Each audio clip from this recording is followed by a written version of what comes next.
আমরা গত সপ্তাহে বলছিলাম যে এই মাস হলো সম্মানিত 4টে মাসের মধ্যে একটি মাস। সম্মানিত মাস কি কি মাস? আরবি মাসের সপ্তম মাস এই রজব মাস, আর সর্বশেষ 2 মাস জিলকদ, জিলহজ এবং আরবি মাসের বছরের প্রথম মাস মুহররম। 3টা উঠোটি, জিলকদ, জিলহজ, মুহররম আর সপ্তম মাস রজব মাস। আমরা খেয়াল করি, সব দিকে খেয়াল না করি। এই 4টে সম্মানিত মাসে আমরা একই ইবাদত করব, কিন্তু যদি গুরুত্ব সহকারে করি, যে সম্মানিত মাস হিসেবে যে এই মাস আল্লাহ তাআলা কোরআনে বর্ণিত এবং হাদিসের ভাষায় সম্মানিত মাস হিসেবে আল্লাহ তাআলা আমাদেরকে দেখাইছেন, এই মাসের সম্মানে আমরা যদি ভদ্রতা, নম্রতা, ইবাদত বন্দিকে আরো সুন্দর করার চেষ্টা করি, আল্লাহ তাআলার সম্মানিত মাসে সম্মান দেখানোর কারণে আল্লাহ তাআলা আমাদেরকেও কাল কিয়ামতের ময়দানে সম্মানের আসনে বসাবেন ইনশাআল্লাহ। বলেছে সকলে বলে আমিন। আল্লাহ তাআলা আমাদের নবীকে এই মাসে একটা বিশেষ ঘটনা ঘটাইছিলেন, বিশেষ মুজিজা দেখাইছিলেন। সর্বশ্রেষ্ঠ মুজিজা হলো পবিত্র কোরআন। এরপরে সবচেয়ে অলৌকিক ঘটনা হলো, মুজিজা হলো মিরাজ। আমরা সবাই জানি, যা কাবা শরীফ থেকে শুরু করে বাইতুল মুকাদ্দাস, যেটা আমাদের প্রথম কিবলা ছিল। আমরা এখন নামাজ পড়ি কোন দিকে ফিরে? কাবা শরীফ, মক্কা শরীফ, যেখানে কাবা শরীফ অবস্থিত, মক্কা শরীফে কাবা শরীফ অবস্থিত, কাবার দিকে ফিরে আমরা নামাজ পড়ি। আমরা প্রথমে নামাজ পড়তে আল্লাহ রাসূল সাল্লাল্লাহু আলাইহি ওয়াসাল্লাম ওই বাইতুল মুকাদ্দাসের দিকে ফিরে। তো প্রথমে শুরু হয়েছিল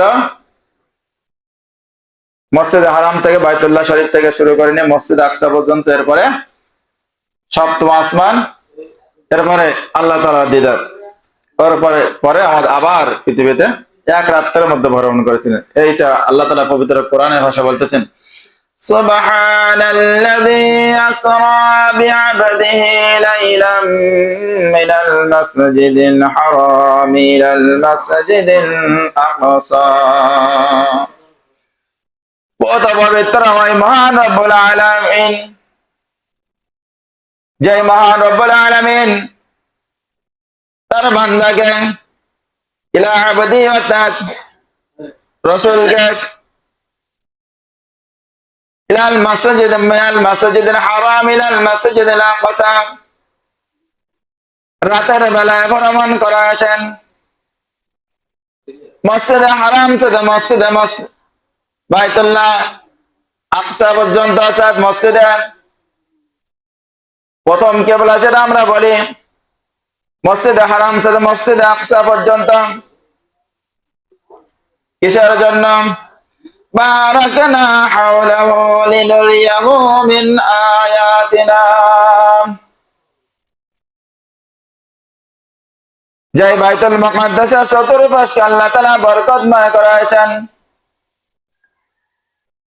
কিসের জন্য নিয়ে গেলেন ওখানে পর্যন্ত? আল্লাহ তাআলার কিছু নিদর্শন দেখানোর জন্য।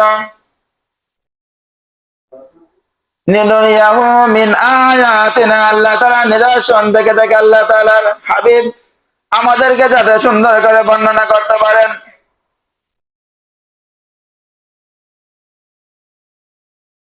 ইন্নাহু হুয়াস সামিউল বাসীর, নিশ্চয় আল্লাহ তাআলা সর্বশ্রোতা, স্রষ্টা এবং সর্বদ্রষ্টা, সবকিছু জানেন, সবকিছু দেখেন। আল্লাহ রাসূল সাল্লাল্লাহু আলাইহি ওয়াসাল্লাম যে রাতে মিরাজ হয়েছিলেন, রাতে শয়নরত অবস্থায় ছিলেন, জিবরাইল আলাইহিস সালাম আসলেন। অন্যদিন স্বাভাবিক অবস্থা আসেন, কিন্তু আজকে আসার ছিল একটা ভিন্ন রকম। আজকে আসলো রাসূল সাল্লাল্লাহু আলাইহি সাল্লামের কাছে জিবরাইল আলাইহিস সালাম আসলেন, কিন্তু একটু ভিন্ন রকম ভাবে। আল্লাহ রাসূল সাল্লাল্লাহু আলাইহি সাল্লাম মনে করতেছেন যে 7টা দেখলাম যে ফাঁক হয়ে গেল। আল্লাহ রাসূল বললেন যে কারণ কি? হঠাৎ করে দেখলাম 7টা ফাঁক হয়ে গেল। আল্লাহ রাসূল সাল্লাল্লাহু আলাইহি ওয়াসাল্লাম জিবরাইল আলাইহিস সালামকে দেখতে পেলেন। তাফসীরকারক গান লেখেন, ঐতিহাসিক গান লেখেন, আল্লাহ রাসূল সাল্লাল্লাহু আলাইহি ওয়াসাল্লাম স্বাভাবিক দরজা দিয়ে আসতে পারতেন। অন্যান্য দিন যেভাবে আসেন ওহী নিয়ে সেভাবে তো আসতে পারতেন, কিন্তু সাত ফাঁক করে কিসের জন্য আসলেন? আল্লাহ রাসূল সাল্লাল্লাহু আলাইহি ওয়াসাল্লাম যারা দেখে বুঝতে পারেন যে আজকে ভিন্ন রকম কিছু ঘটতে যাচ্ছে, স্বাভাবিক কিছু ঘটবে না, আজকে অন্যরকম কিছু, ভিন্ন রকম কিছু ঘটবে, আশ্চর্যজনক কিছু ঘটবে। আমাদের মাঝে একজন বিশেষ মেহমান যাতায়াত করেন। এখন স্বাভাবিক আমাদের মসজিদের দরজা আছে, এই পথ দিয়ে তিনি যাতায়াত করেন। হঠাৎ করে তিনি যদি বলেন যে আমি ওই পথ দিয়ে যাবো না, অন্য পথ তৈরি করতে হবে, বা অন্য পথ দিয়ে কোনোভাবে তিনি আসেন, আমরা সকলে তো আশ্চর্যিত হয়ে যাবো, তাই তো? কারণ কি? সুন্দর পথ থাকবে, ওই পথ দিয়ে আসার কারণ কি বা কেন আসলেন, এটা প্রশ্ন জায়গাটাই স্বাভাবিক। তো ঐতিহাসিক গান দেখেন যে মেরাজ একটা বিশাল অলৌকিক ঘটনা, মুজিজা, যেটা কোরআনের পরে সর্বশ্রেষ্ঠ মুজিজা হলো এই মেরাজ। এই জন্য আল্লাহ রাসূল সাল্লাল্লাহু আলাইহি ওয়াসাল্লাম দেখে যেন অনুভব করতে পারেন যে আজকে ভিন্ন রকম কিছু ঘটতে যাচ্ছে, আশ্চর্যজনক কিছু ঘটতে যাচ্ছে, এটা বোঝানোর জন্য আল্লাহ রাসূল সাল্লাল্লাহু আলাইহি ওয়াসাল্লাম জিবরাইল আলাইহিস সালামকে ওই সাত ফাঁক করা অবস্থা দেখছিলেন। আল্লাহ রাসূল সাল্লাল্লাহু আলাইহি ওয়াসাল্লাম ফেরেশতাদের, আল্লাহ জিবরাইল আলাইহিস সালাম ফেরেশতাদেরকে নিয়ে আল্লাহ রাসূল সাল্লাল্লাহু আলাইহি ওয়াসাল্লাম কাছে আসলেন। কাছে নিয়ে জাগ্রত করে খানা কাবার পাশে নিয়ে গেলেন। আল্লাহ রাসূল সাল্লাল্লাহু আলাইহি ওয়াসাল্লাম বর্ণনা করেন, ওখানে নিয়ে আমার বুকটা এই গলদেশ থেকে শুরু করে পেট পর্যন্ত চিরে ফেলা হলো। সম্পূর্ণ বুকটা চেরার পরে ফাঁক করা হলো, হৃৎপিণ্ডটা বাহির করা হলো। বাহির করার পরে জমজমের পানি দিয়ে ধৌত করা হলো। কিসের পানি দিয়ে? জমজমের পানি। পৃথিবীতে জমজমের পানি চেয়ে মূল্যবান পানি, পবিত্র পানি আর কোনো পানি নাই, যেটা রোগের শিফা হিসেবে ব্যবহৃত হয়, এবং সবচেয়ে পবিত্র স্বচ্ছ পানি হলো জমজমের পানি। আল্লাহ রাসূল সাল্লাল্লাহু আলাইহি ওয়াসাল্লাম বলতেছেন, ওই জমজমের পানি দিয়ে আমার হৃৎপিণ্ডটা ধৌত করা হলো। এরপর একটা স্বর্ণের পাত্র করে ঈমান, হিকমত এবং প্রজ্ঞা ভিতরে ঢোকায় দেওয়া হলো।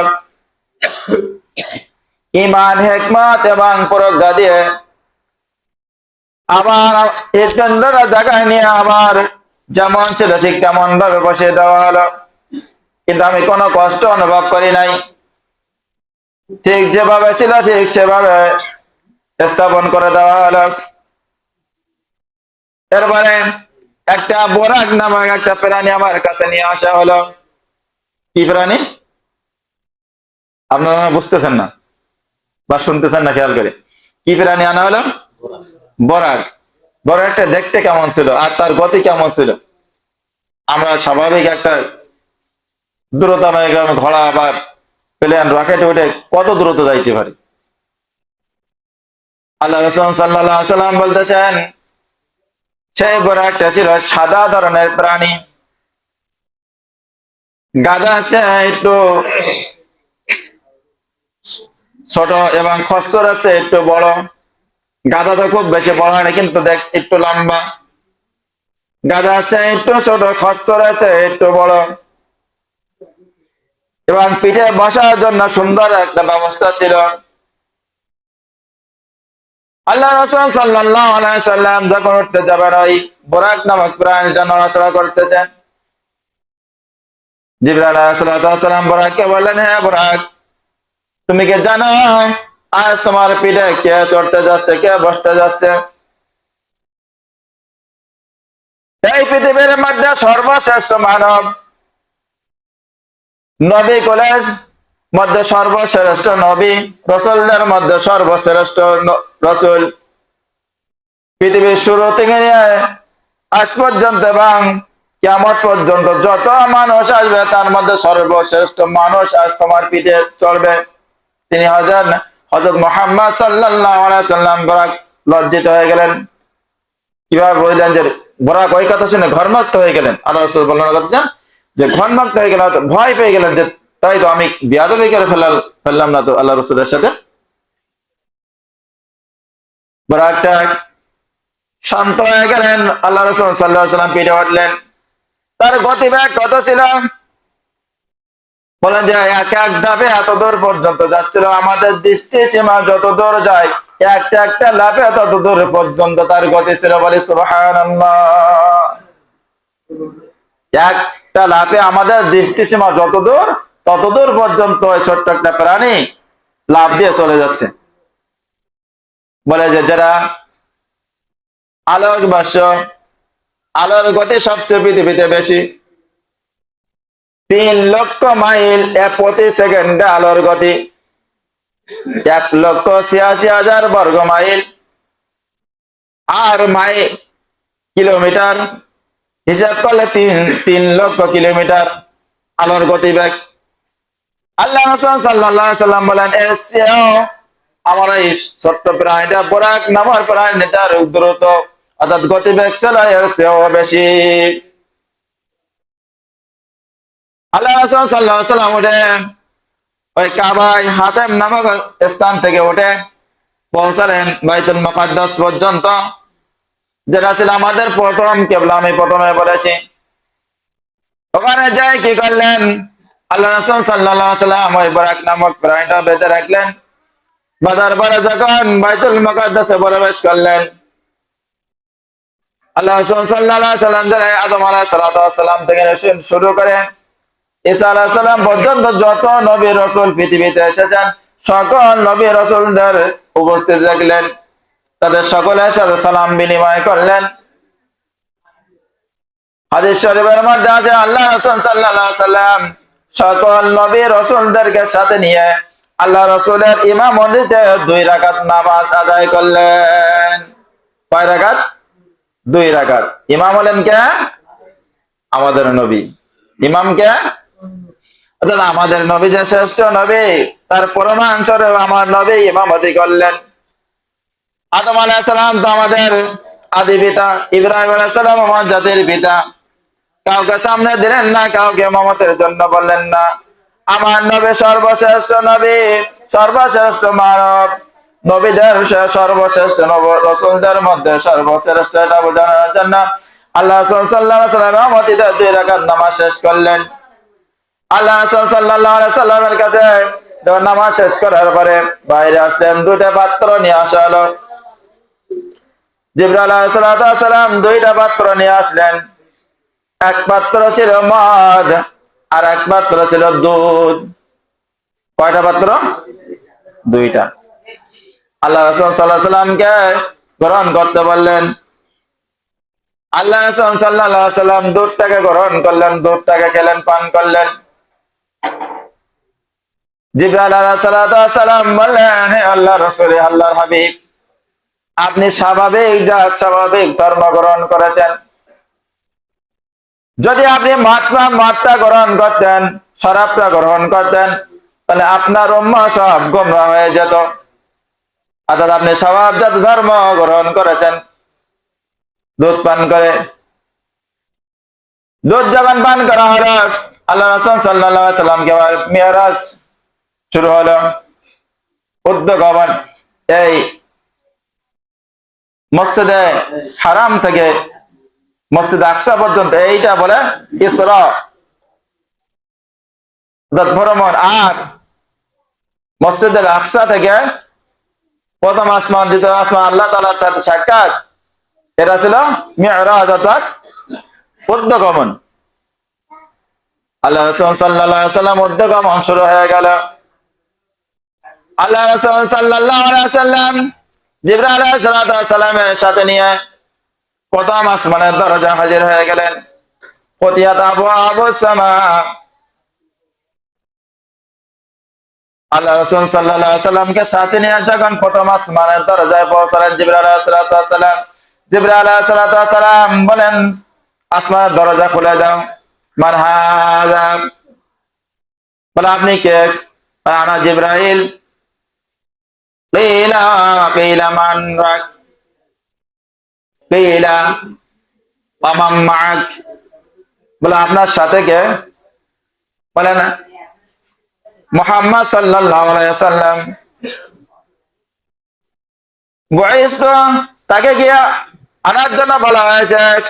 আলা জিবরাইল আলাইহিস সালাতু ওয়াস সালাম বলেন নাম, হ্যাঁ, তাকে আনার জন্য বলা হয়েছে। যখন এই কথা বলা হলো, অনুমতি নিলেন। অনুমতি নেওয়ার পরে কে কে আসছেন জিজ্ঞাসা করার পরে প্রথম আসমানের দরজা খুলে দেওয়া হলো। প্রথম আসমানের দরজা যখন খুলে দেওয়া হলো, দেখলেন আমাদের আদি পিতা হযরত আদম আলাইহিস সালাতু ওয়াস সালাম বসে আছেন। প্রথম আসমানে কে আছেন? আদম আলাইহিস সালাম, আমাদের আদি পিতা। আদম আলাইহিস সালাতু ওয়াস সালাম স্বাগতম জানালেন, কল্যাণের জন্য দোয়া করলেন। আল্লাহ রাসূল সাল্লাল্লাহু আলাইহি সাল্লাম খেয়াল করলেন, আদম আলাইহিস সালাতু ওয়াস সালাম যখন ডান দিকে তাকায় তখন মুস্কি মুস্কি হাসে, আর যখন বাম দিকে তাকায় তখন কান্না ভাব চলে আসে, মুখটা মলিন হয়ে যায়। আল্লাহ রাসূল সাল্লাল্লাহু আলাইহি সাল্লাম যতক্ষণ ছিলেন এই জিনিসটা লক্ষ্য করলেন, ডান দিকে যখন তাকায় তখন হাসে, মুস্কি মুস্কি ভাব, তখন হাসির ভাব চলে আসে। বাম দিকে যখন তাকায় তখন কান্নার ভাব চলে আসে, মুখটা মলিন হয়ে যায়। আল্লাহ রাসূল সাল্লাল্লাহু আলাইহি সাল্লাম জিবরাইল আলাইহিস সালামকে জিজ্ঞাসা করলেন, হে জিবরাইল, আদম আলাইহিস সালামের এই কান্না এবং হাসির কারণ কি? আপনি যে দেখতেছেন ডান দিকে যত উম্মত, এইগুলো হলো জান্নাতি উম্মত। আমরা কথা না বলি, ডান দিকে কারা? আমরা শুনে বলতে হবে, ডান দিকে কারা ছিল? সব জান্নাতে উম্মত। আর বাম দিকে কারা ছিল? জাহান্নামী। আল্লাহ তাআলা আমাদের প্রত্যেকে যেন ওই ডান দিকের উম্মত হিসেবে কবুল করেন, সকলে বলে আমিন। অর্থাৎ আমরা প্রত্যেকে জান্নাতে যেতে চাই। আমরা যে যা কাজ করি না কেন, নামাজ পড়ি আর না পড়ি, জান্নাত কিন্তু আমরা সবাই পেতে চাই। এজন্য যখন জান্নাত জাহান্নামের আলোচনা আসবে, আমরা প্রাণ বলে আল্লাহ তাআলার কাছে চাবো। কোন ওসিলা কাকে মাফ করবে কেউ জানি না। হয়তো শয়তানের ওয়াসওয়াসা, নামাজ পড়তে পারি না, আল্লাহর হুকুম পালন করতে পারি না, কিন্তু চাওয়াটা যেন কম না হয়। যে কথা বলছিলাম, যখন ডান দিকে তাকায় তখন জান্নাতি উম্মত গুলো থেকে হাসে, বাম দিকে যখন জাহান্নামী উম্মত দেখে তখন দেখে কান্না করে। এখন এখানে একটা প্রশ্ন আছে, যখন জান্নাত জাহান্নাম ঠিক হয়ে আছেন তখন আমাদের আর ইবাদত করার কারণ কি? আমি একটা ঘটনা বলছিলাম, একটা রাজার ঘটনা বলছিলাম, আপনাদের মনে আছে কিনা জানি না। আল্লাহ তাআলা আসলে আমাদের এই কর্মের উপর ভিত্তি করে সবকিছু নির্ধারণ করে রেখেছেন, আমরা কে কেমন হব। অর্থাৎ ওই নির্ধারণ করার অর্থ হলো আমাদের চলার গতি যে যেমন হবে মনে করতেছেন। আমার চলা যদি ভালো কাজ যদি বেশি বেশি করে করার উৎসাহ থাকে, ভালো কাজ বেশি বেশি করতে পারি, ভালো কাজ করতে গেলে আমার কোনো বাধা আসে না, সহজে করতে পারি। আর খারাপ কাজ করতে গেলে বাধা আসে। আপনি বুঝবেন যে আমি জান্নাতের দিকে হাঁটতেছি, ফজরের নামাজ পড়তে আসবো, বলে যায় একটু পরে ওঠ, এখনো তো সময় আছে। যখন জামাতের সময় চলে যায় বলে যে ফজরের সময় তো জামাত চলে গেলেও এখনো থাকে, একটু ঘুমায় নে। এরপর দেখা যায় এরকম আস্তে আস্তে করতে করতে শেষ পর্যন্ত নামাজি তার কাজা হয়ে যায়। বুঝতে হবে যে শয়তান আমার পাশে লেগে আছে, আমি জান্নাতের দিকে যাইতে পারতেছি না। আর যদি আজানের সাথে সাথে আপনার ঘুম ভেঙে যায়, মসজিদের দিকে চলে আসেন, বুঝতে হবে যে আপনি জান্নাতের দিকে হাঁটতেছেন। এমনি করে ফজর, জোহর, আসর, মাগরিব, ইশা, পাঁচ ওয়াক্ত যখন আল্লাহ তাআলার পক্ষ থেকে ডাক আসে, হাইয়া আলাস সালাহ, হাইয়া আলাল ফালাহ, কল্যাণের জন্য এসো, সফলতার জন্য এসো, নামাজের জন্য এসো, নামাজের জন্য এসো, আল্লাহ তাআলার পক্ষ থেকে ডাক আসে। আপনি যদি ভালো কাজের ডাকে সাড়া দেন, বুঝতে পারবেন যে আপনি জান্নাতের পথে হাঁটতেছেন, আপনি কল্যাণের দিকে হাঁটতেছেন। আর যদি তা না করতে পারেন, বুঝতে হবে যে আমি জাহান্নামের দিকে হাঁটতেছি, আমার পথকে বদলাইতে হবে।